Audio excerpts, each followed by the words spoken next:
We see the headlines about massive lawsuits and market monopolies, but we rarely see the actual mechanics of how they're being fought. This is EconWorks. We look past the talking points to find where law and economics actually collide and how those collisions redefine our world. Let's get into it. So, on the surface, this might look like a story about some luxury handbags, but it's actually about an $8.5 billion legal war that put modern economics itself on trial, pitting these incredibly complex models against a company's own secret documents. Let's get into it.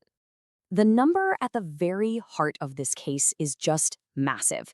$8.5 billion.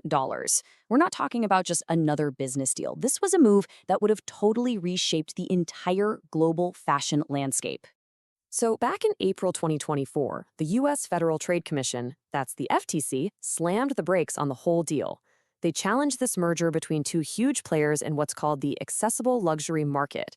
And just like that, a corporate negotiation turned into this high-stakes legal showdown over the future of competition itself. And this brings up a really critical question.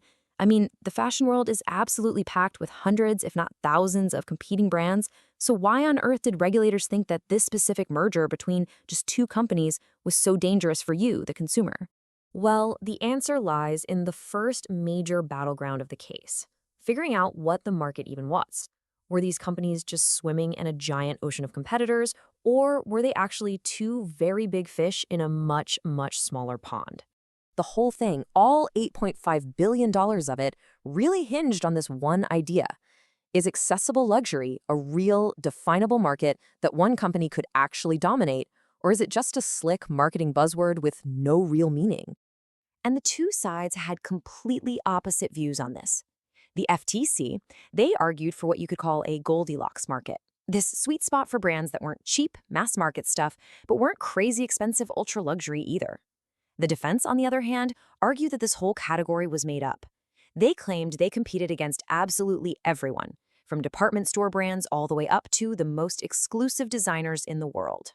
So to prove their Goldilocks market was a real thing, the FTC pulled out a standard tool called the hypothetical monopolist test.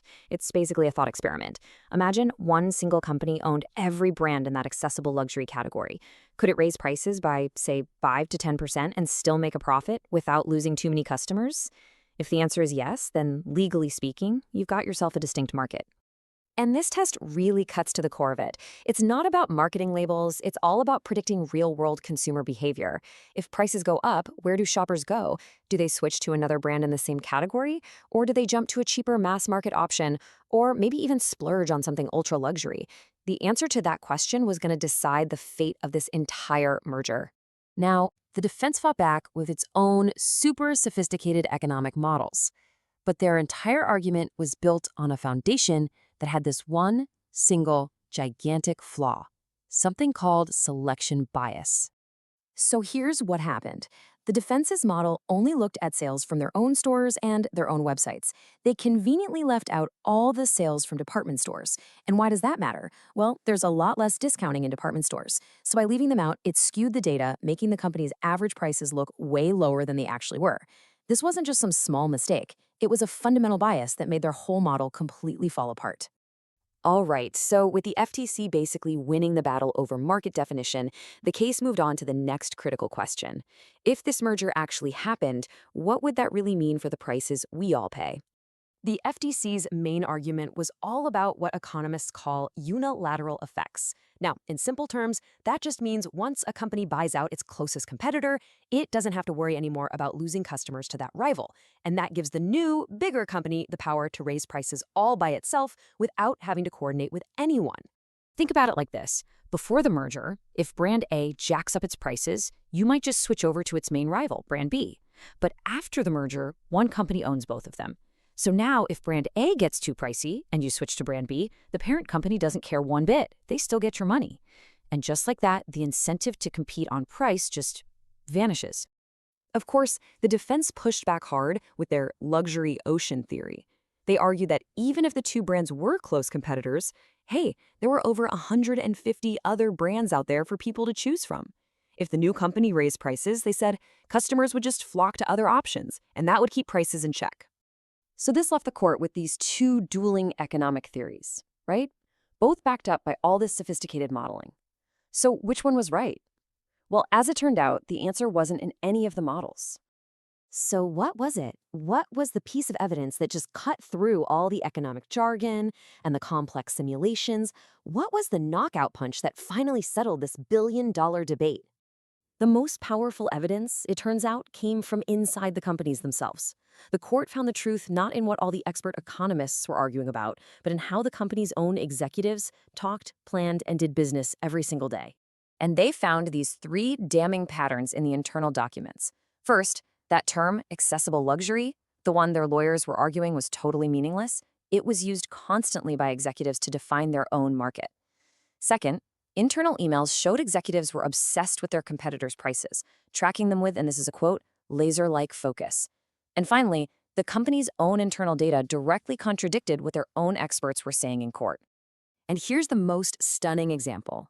A defense expert stood up in court and claimed that 35% of the company's products were priced under $100, trying to make them look like a mass market player. But the company's own data from their own files showed the real number was only 12%. I mean, that huge discrepancy just completely destroyed their credibility. So boxed in by their own flawed model and this devastating evidence from their own files, the companies just surrendered. In November 2024, they officially abandoned the $8.5 billion merger, which handed the FTC a huge, decisive victory.